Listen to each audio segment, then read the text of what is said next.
On your profile, you say you went from being suicidal to being a multi-million dollar CEO. Could you talk a little bit about that journey? Let's go back to where it all kind of started. So, 15 years ago, I finished my master's degree in engineering, and I had this dream that I wanted to join this robotics company. When I had that moment when I wanted to really end my life, and I was looking down the balcony of my parents' condo. When you think the rich have a lot, they also have a lot of everything.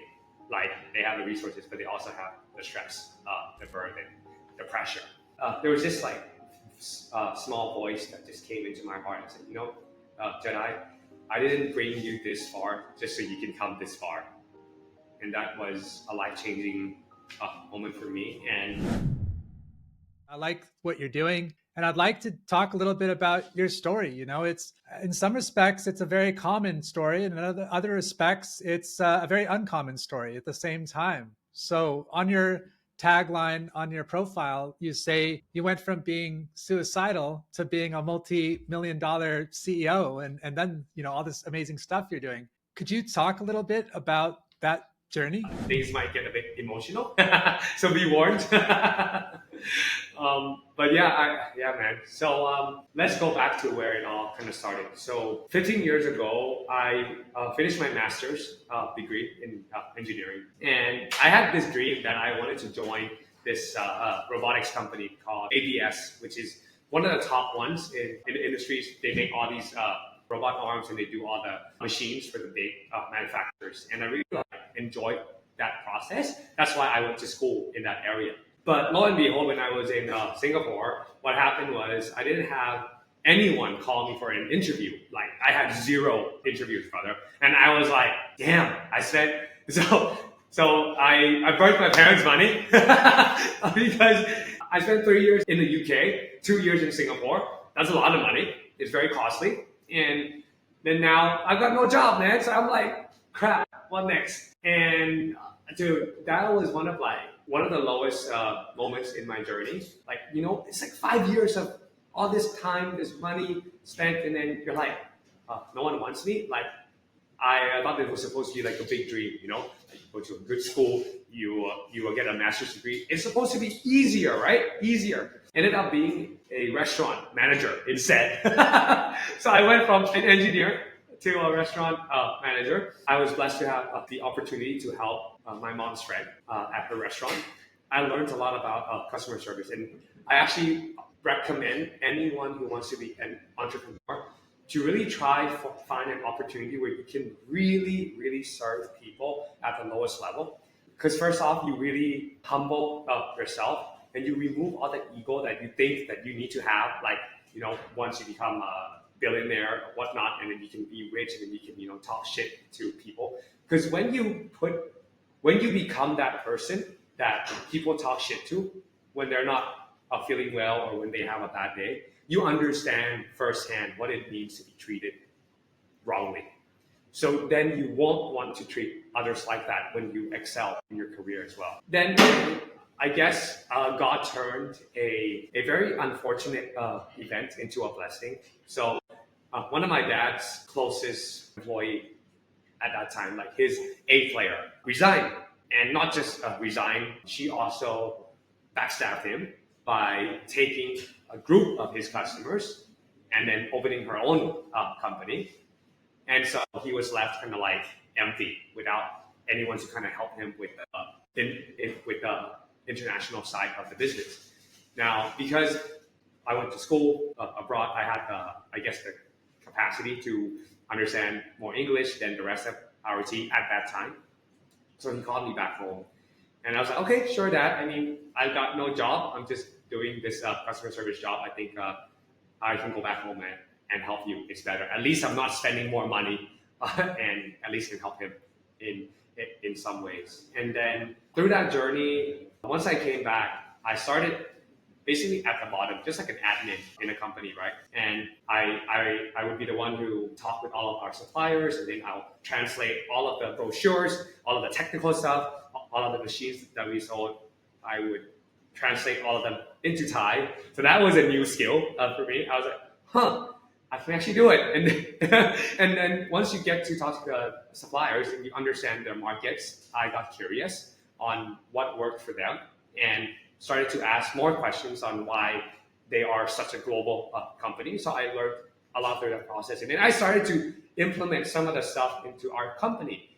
And in a matter of just a few quick years, I started to be able to basically understand all of our product range. And this is like a 30 plus year old business at that time when I started. And there were team members in the company that have been here for a long time and just stayed in their lane. But instead of going niche down, I niched each one and I then went broad. And so through that experience, a large group of the employees wanted me to become kind of like the big boss instead of my dad. I didn't go to management school. I had no idea how to lead. I didn't really understand kind of like the capacity to really take on the pressure of like, whoa, now I've got to think about payroll of my team. At that time when I took over the company, I had 120 people that was under me from zero, right? And then, boom. You went from managing no one to managing 120 people. Yeah, yeah. That's incredible. And And how did you make that transition? I just jumped in, and that's why that jump was so intense that there were many moments in my journey that I really felt like ending my life would end the pain because I just couldn't have I didn't have the capacity in my heart to be able to handle that pressure yet because when you have a new team who's from different backgrounds. Some saw me grow up, when I was a child and I was running around the office. Now I'm their boss. So, man, it was so tough. Man. It was so tough. And then plus on that, as a CEO, you're the face of the company. So I made a lot of costly mistakes, David, if I'm very honest. And some of them cost. So in total, I think during my time as a CEO, I think I've cost the company, I think, like $5 million US right now. So for people in the US, it might not be so much, but like for us here in Thailand, it's a lot of money. And it's something that it leaves a mark on you. And it's like, damn, am I doing anything wrong? And of course, all the words of the devil come to you. Oh, you suck. You Yeah, got no. self-doubt. Oh, dude. So self doubt just like went through the roof, man. Like, talk about like, I mean, man, I still have this problem that I have to fight this demon every single day. That I have to really make an intention each day to really wake up, to be with the Lord, to spend time with God, to really take His power and His love in, and to be really grounded in His love with who I am in Christ, and not be lost in the identity of my work. If you follow me on Instagram, I had kind of like a breakdown 2 days ago. To be very honest with you, I got so angry because of one of my trusted A players. She left, and then she also left a lot of undone work that I entrusted her with. Plus, she basically kind of committed treason. Like she brought in other people's work to work inside my company during my time, and also encourage my existing team to do the same. Okay, that sounds rough. But then I realized that breakdown, that emotional trigger that I had, came from because in the past like few months and stuff like I've been so ingrained, or I guess focused on who I am as a person because of my work instead of who I am in Christ first. And I kind of lost that for a bit. And so yesterday I had like this whole day of just my AirPods in. I had this worship music just soaking in the presence of God, and that has really helped me a lot, man. So yeah. Sorry, I mean it's a bit of a long answer. No, that's fine. That's great to see that transition, but also you never gave up. Like that says a lot about you. You didn't leave the company hanging. It sounds like you're making back that 5 to 6 million you may have cost them initially, and I'm sure you'll make more than that. You've taken classes in like design thinking and management, and you've really taken it upon yourself to grow, I've found in myself that sometimes feeling like humbled or feeling unworthy or like an imposter forces you, it puts a fire in you to try harder than you otherwise might. And so you're constantly poring over new information, asking people questions. You're not too proud to ask anyone anything. And so that can help you grow in ways that are profound. And that certainly seems to be the case with you. Yeah, man, dude. Thanks for that tip. I've actually never framed it that way. Yeah, it's true, brother. It does give you the drive and the hunger to keep kind of like beating that imposter syndrome of just trying to get better, right? Basically. Right. And you've studied in Singapore, you studied in the UK. What was the thinking there coming from Bangkok? Did you want to have kind of a global perspective to your education? So I grew up in an international school that was based on the American system. All I had in my naive mind at that time, lack of ambition, no goals, no world changer kind of BS at that time. Right? I was like, yeah, man, I just want something different. You know, let's try the British system. Maybe it's better. And that's kind of like that mindset right there. And I ended up getting to go to what I would find out later was one of the top schools in the UK, which is was also a blessing. Yeah. What is it like coming back to Bangkok with a UK or Singapore education? Does it pretty much translate, or do you have to learn then once again the local way of doing things now that you've kind of had your mind outside of Thailand? To be honest, I this is a problem that I still battle in my company as well because the Thai culture is very laid back. It's very in Thai we have this word called sabai sabai, which means just chill out. Everything's cool, just chill, just because we have so many resources. We have food everywhere. There's food stalls on the streets. Food is relatively cheap. If you make a good enough income, you're like really like you can really chill if you chose a very chill life. And so it's been a challenge to inspire people to change or to even grow because most don't really have a clear incentive to grow. And what's funny, I'm not sure how much you follow like the research on the Asian markets. Thailand has one of the highest spending on lottery tickets, David. So we are pure gamblers, bro. Like we're pure gamblers. Like we like crypto, NFTs, anything that has that potential to do like 1,000x that can turn me into a millionaire overnight. Ties are in it, man. So that mentality is very opposed to the mentality of like hard work, of grit, trying to strive to become the best version of yourself. And it was a really tough thing that I had to learn and still have to adjust and have to keep creating more empathy in myself because not everyone can afford the education that I had and that I still am able to today. So it's also my job as a leader to also empower the team consistently, to train them, to teach them. Of course, once you reach out the hand, it's still their choice to take that hand and shake it as well. So it's still on them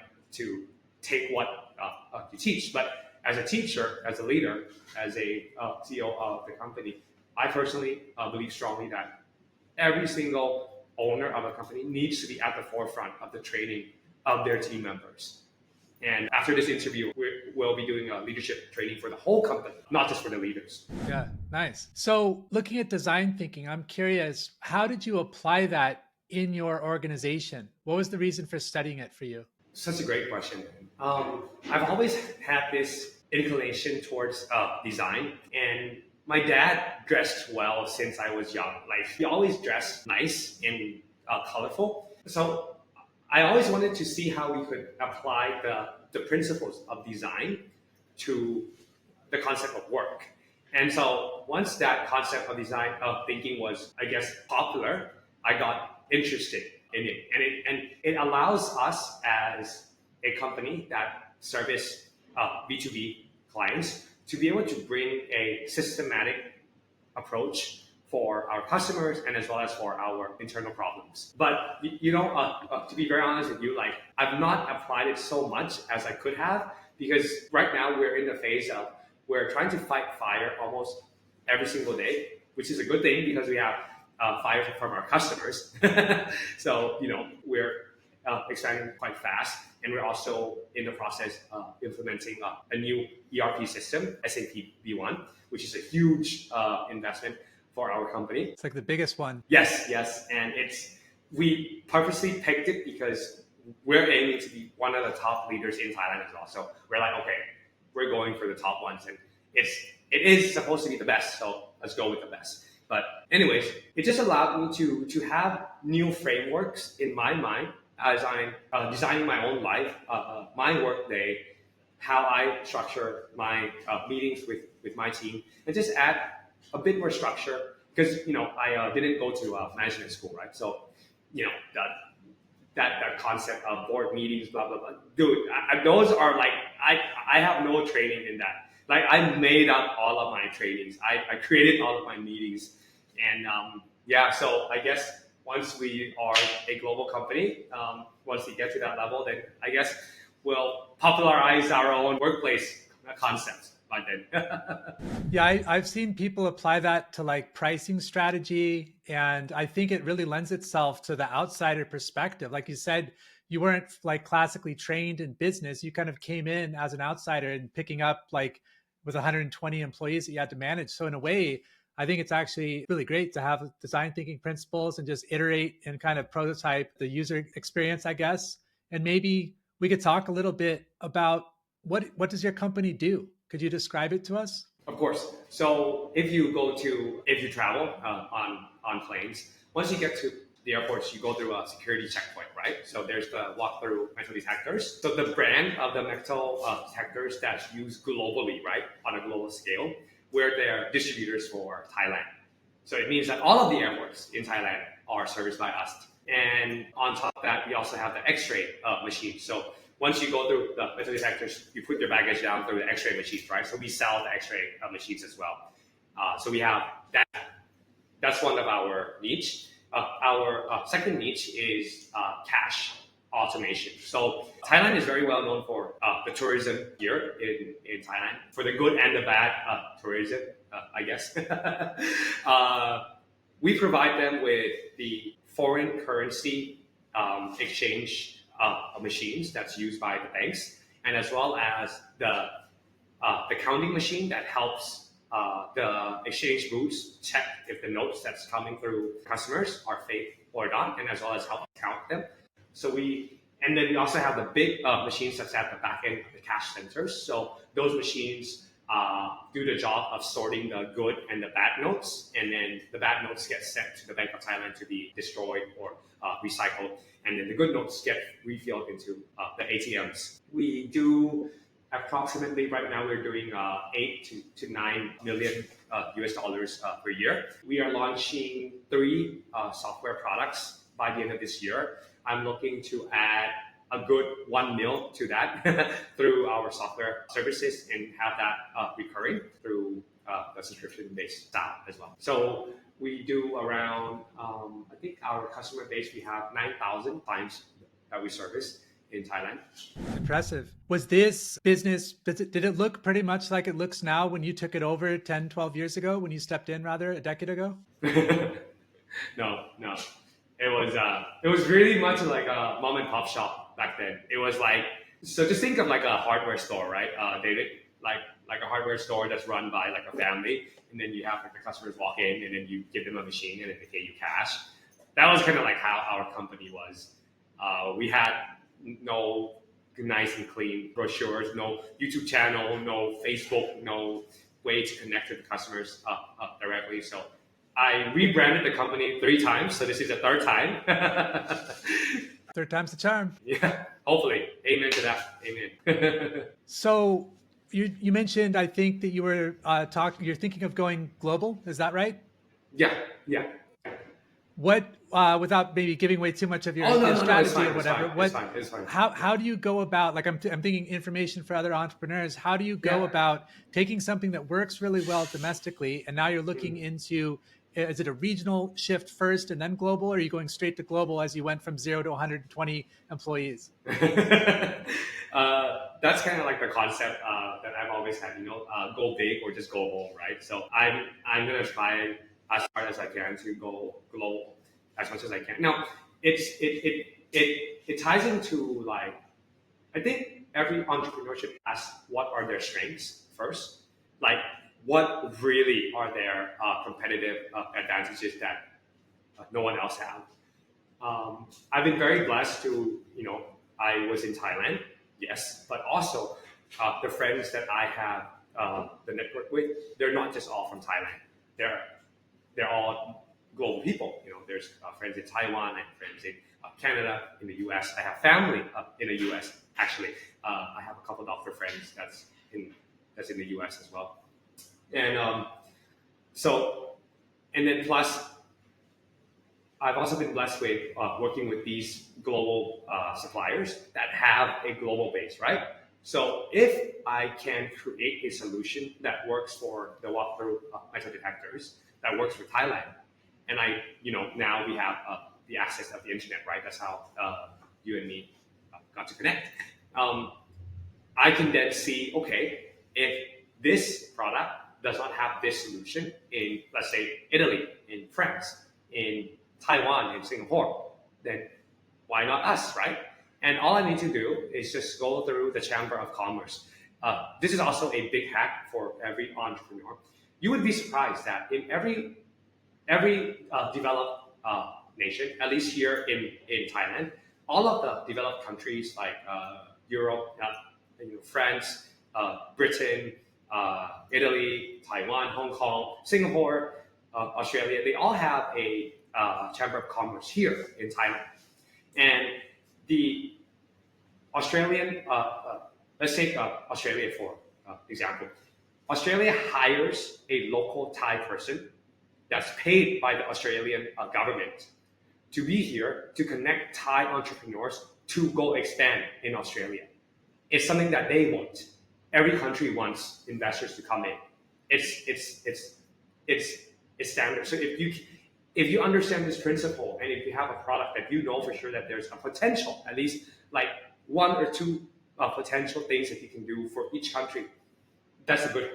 That's that's a head start. So that's how we plan to go global, just by simply designing solutions based on software at least, or a mixture of maybe some small pieces of hardware, some tech. Now we have some really, really awesome chips. And Thailand is actually a base for chip manufacturers. And it's growing a lot. Recently, I think the CEO of Microsoft was here last week, and he said that he's going to invest like a couple bill here in Thailand to increase their data centers. So with this trend, if Thai people really understand and capitalize, we can really expand really quickly. And as well as any entrepreneur who's going to watch this show, if you're in Italy, you're in France, you're in the UK, man, take advantage of the Chamber of Commerce that's from each country. Just go in there, go and network with people. You're going to be blown away, man. It's just right at the doorstep, basically.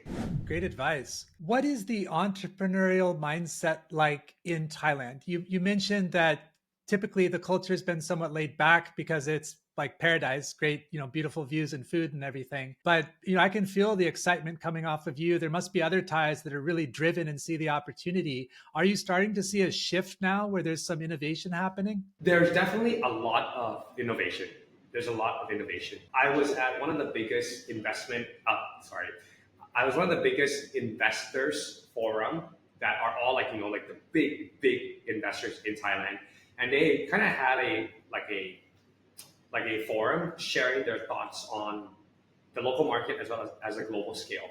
And all of them said the exact same thing that one of my coaches said as well, who's Thai, but he's been global multiple times now. But the thing that stuck with me is that, unfortunately, now I'm not saying this to I'm a Thai too, but unfortunately, most Thai entrepreneurs still think quite small, or they think too small. Most entrepreneurs here in Thailand, they're just aiming to just get rich in Thailand.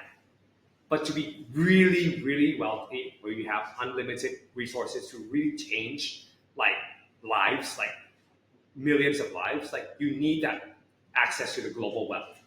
So not it's there's not that many people here in Thailand that have that vision from day one, compared with entrepreneurs in China. When they come out day one, I set up a company. This is going to be a global company. That's their day one mentality. So that's the key kind of thing that you see. Of course, my friends, most of my friends, at least right now, are passionate like me, but most of them are like kind of happy, which is okay. Okay, we're gonna grow 20% this year. We're gonna grow 30% this year because I mean, the norm is just growing 5% every year as long as we beat inflation. We're good. So it's like there's that group, right? And then there's the other group of like, let's go 10x, baby. Let's double our revenue. Let's double our profits with the same team. Let's use technology, and then we all get nice payouts. Like that's how I run my company, at least. Okay. And what are your goals? Do you want to stay with this company for the rest of your life? Or are you looking to grow it and sell it by a certain point? Great question, man. I don't have a clear answer. To be very frank with you, I think you can kind of tell from my doubt in answering this. I think it depends on a lot of factors. The first thing is that because since I got married with my wife, we made a commitment that both of us are going to make decisions together. It means that since now she's working alongside me, and we see each other as one, right? And at any time if she feels like this is not the place for her, I would be pushing towards selling. But as long as she's still having fun, then we're gonna drive this as far as I can get. Yeah. Because it seems like you can really turn it into whatever you want it to be. You just add on or acquire different industries or verticals, and you can become a conglomerate and have global access, like you said, to resources and talent. And yeah, you're the captain of a ship. So that's really great. That's one of my dreams, man. Is just uh, to be able to really, because I managed to like fight a lot of the devils and the demons that I know every single male person has to go through. Um, Peer pressure, smoking, drinking, being porn, and just choosing to live a pure life vs living like the world. And and I honestly feel deep down inside that what God has put me through is too big for me to just share to the Thai people. At least that's what I feel. Because if it was only for a Thai person, then why did God allow me the opportunity to study in such a vast, I guess, in a diverse environment where I had friends from Hong Kong, from Taiwan, from Ireland, from UK, from Pakistan, from Iran, from Egypt, from Africa.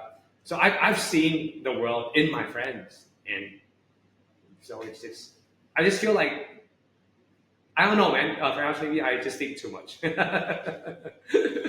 Well, it's the worst things you could do too much of. So I'd like to pivot to your peer group or your community that you're building. Do you like what was the impetus or what was the reason that made you want to start that? I just wanted to stop complaining about how the government is blah blah blah, how the education system is blah blah blah blah, and I just wanted to do something about it, man.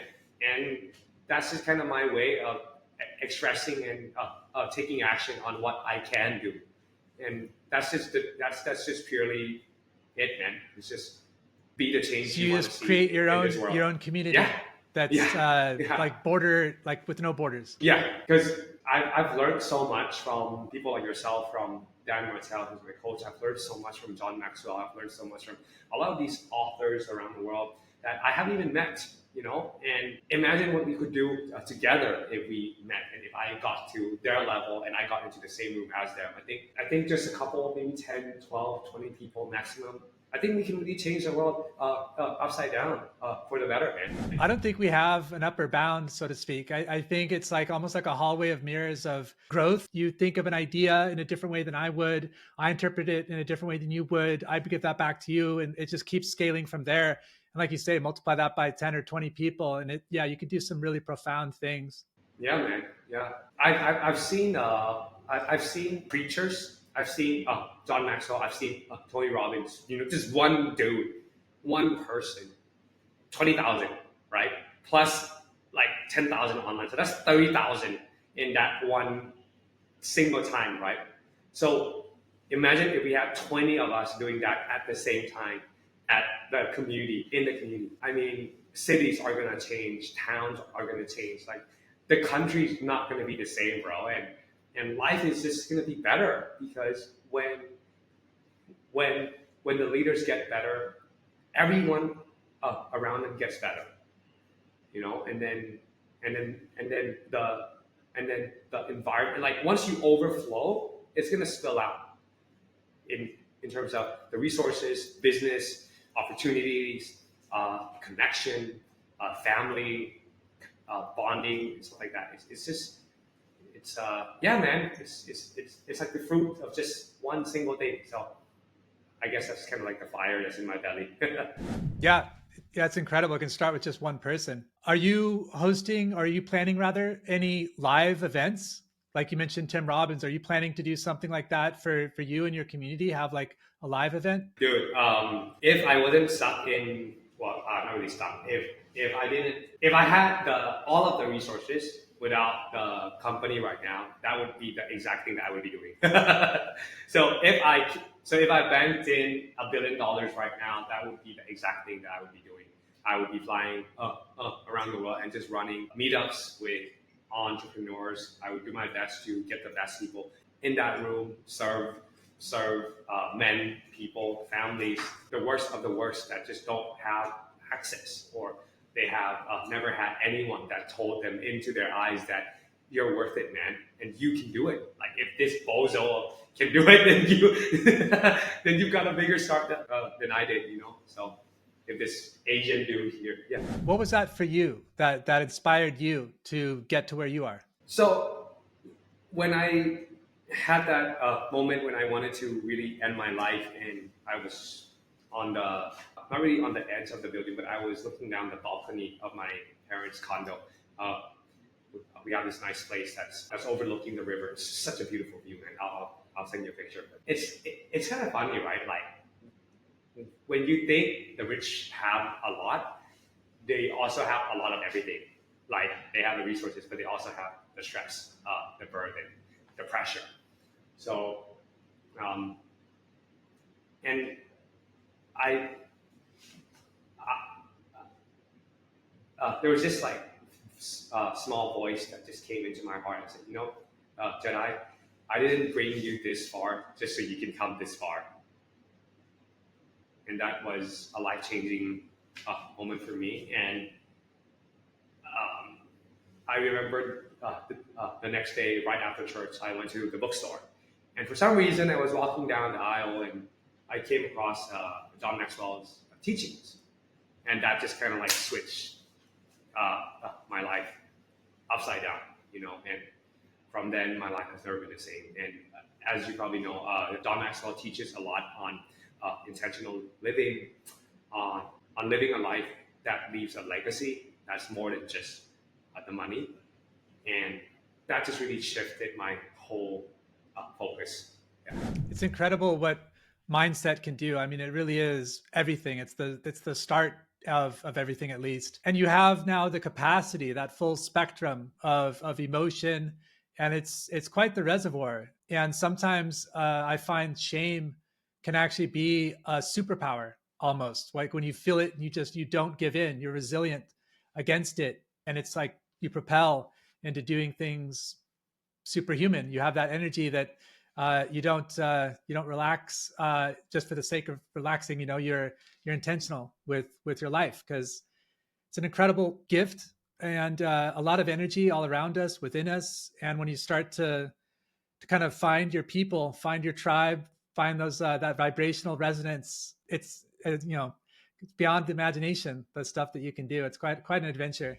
I love what you said on the on using shame as a propeller, because I mean, going back all the way to my childhood, I was teased a lot when I was growing up, I don't remember what exactly they were teasing me, but my friends made up like they they took kind of like the things that I did and then kind of like blew it up. And because our school is so small, like it just got everywhere. And I still have some memories of like the girls laughing at me, and I was kind of like the joke to most of my peers back then. And so that was also one of the things that really pushed me really really hard to get to where I am. But to not be, but I also have to keep my ego in check because I don't want to yes, I've done a lot. I have a lot. I mean, from going from someone who no one wanted to date to marrying Thailand Miss Universe 2018. It's like it's not it's like hell and heaven up there. And like dude, my wife showed me like she was actually hit on by like the most wanted guy in Thailand.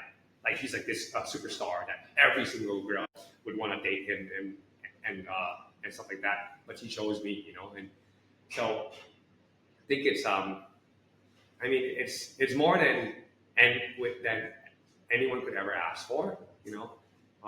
Going back, my dad came from the slums, and that day when I picked up my Porsche, I took him for a ride, and and I told my dad, I was like, Dad, look how far we've come, you know, and yeah, it's just Oh, sorry. I was just going to say you're not slowing down anytime soon. It looks like. yeah, no. I want now that I have a Porsche, I want one more, but I'm gonna keep going with it. No, but I have a very clear goal. Like before I end this journey on Earth, before God takes me home, I want to be able to impact the lives of 1 million people, and I I don't know how, I don't know when, but I believe that the internet has helped me at least share parts of my journey. Share words of encouragement.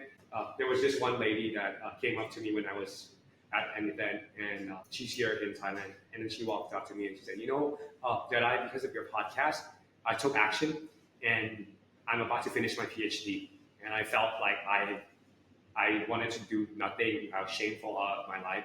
But through your podcast, I took action, and now I'm going to finish my PhD soon, thanks to you. So I'm like, there's like that story is okay. It makes it all worth it. Yeah, definitely. So you're not even near the beginning, or sorry, near the middle of your journey, but looking back on this past decade or so, what is the top of your mind was one like misunderstanding or mistake that you made that actually with your new thinking you see in a different light that you could share with the entrepreneurial community?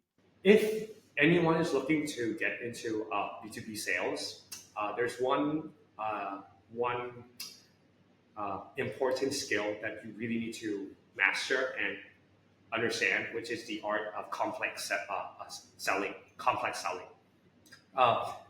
Complex selling is the art of being able to manage relationships between a lot of different stakeholders in the organization. So this mistake cost me. It was 1.2 million US dollars approximately in terms of the deal size, because I didn't understand that when you're going to a big corporation, especially when you're trying to sell a big project like that, that's worth 1 mil plus, you need to really be able to take care of the one who's in charge of the budget, which is the purchasing department, the IT, if you are dealing with a software platform, the management, of course, and the people that are going to be using it at the branch or at the office or whatnot. So you really need to have all those dialed in. And unfortunately, I was very focused back then to just the people that were the business side of things. And I was very focused on the users, but I lost touch of the rest. Hence, my competitors had the upper hand. And so that was one costly mistake that you guys can learn from me, for sure. Yeah, thank you for sharing that. Just understanding maybe who the stakeholders are and who your decisions touch, and then trying to give everyone the white glove treatment or as good of a situation as you can. Great advice. And it's not hard as well. It's a very simple switch of mindset. You know, like, okay, now I understand. So just spending more time with each department, just being more intentional with the deal, knowing that the deal size is high. Like it should be expected for you to do more. And if you were just selling to like a smaller business, you know, with one owner and with perhaps maybe like a few employees, when you're dealing with a big bank here in Thailand, of course, you're expected to do more work, right? Guess so. Yeah. Well, I really want to thank you for sharing your journey with us, being transparent and humble, and you've done amazing things, and I can see you're only getting started. So, where can people follow you and track your growth?